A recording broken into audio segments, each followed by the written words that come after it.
Hi vlog, welcome to my guys. So daghan day nangutan nga friendship na ko ano kung pila daw ang akong gasto sa birthday sa akong anak.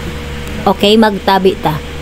1 week before, nangandam na gid ko sa birthday sa akong anak. So nianhi mi diri sa Aninaw Hillside Garden Resort. Nagpicture og nagpabook na pud ko diri og cottage kay para andam na gid tanan. Og sa wala na kabalo diri dai siya nag first birthday pod. Ug ganahan kay ko diri kay limpyo, gwapa sad ug malingaw gid ang mga bata ug barato ra ang cottage og entrance. So unay nakanindot diha. So gusto gid nako pod ma-experience nga ni picture kay wa gid ta kaagyan ni sa una.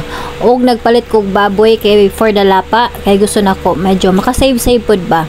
Ayan, 39 kilos na siya akong gipalit. Ako siyang gipalapa. Og duha ka buok kay naapod ko'y order anang adlaw. Og mo na ni akong gipalapa nga baboy, daghan na kay ni siya murag 7 kasudan akong nahimo sa isa lang ka baboy. O diva. Og nagbayad ako 500 pesos sa paglapa. Og one day before sa iyang birthday, ang nangunay pod ko og kuan ani, dekor kunuhay. So simple ra gud ang akong lang kuan diha. Gusto lang ako mabutangan bisag happy birthday ra gud. Wala na kadaghan-daghang etyosan. Kay dili man ang makaon ng decoration ay sa foods man tamo adto sa birthday di man sa decoration. Diba?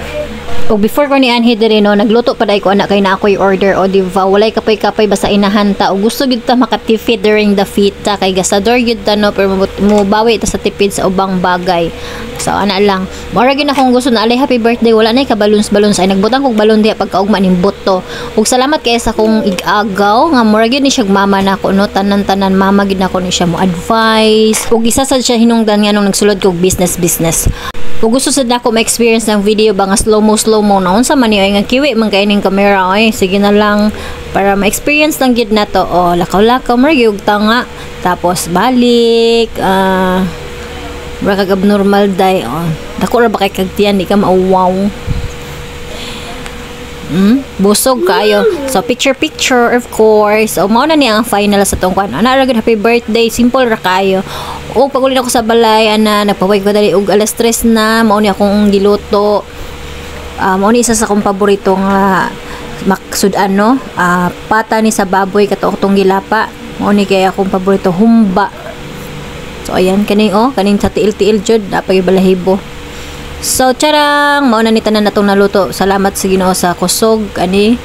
Natay pork humba, pork steak. Ayan. Pork lechon belly mao na ni siya. Ang atong best seller. Tay napud tay adobo diring dapita. Natay pansit. So ako din gilain sa dapit ang pork tanan, chicken tanan kay naman tay bisita nga muka og baboy. Respeto pod pa. So atong ulo sa baboy na di siya sunog, use oil lang atong gigamit ana kay sa chicken biryani last na kong giluto ang ulo sa baboy. Yan may spaghetti atong spaghetti sus lami kaayo. Dayon atay butong gikan dira sa bukid. Ug mao ni atong chicken biryani naagyo sa mga handaan kay paborito pod nako og sa friends. Dayon natay fried chicken, balot og with suka asin syempre request sa akong magulang. Then natay paklay, ang chicken binuhi ra pud nako. Save ta ding dapita nag-add lang ko og pang beef steak. Og nakoy gamay lumpia sobra sa baligya og kanang lingin chicken cordon na pina-twist tapos atay kinilaw nga nailangaw og kaning sweets nato kaning cake nato di mag-all kay paluwagan na so wa ra kay tanabugatan. Ana lang discarding malupet.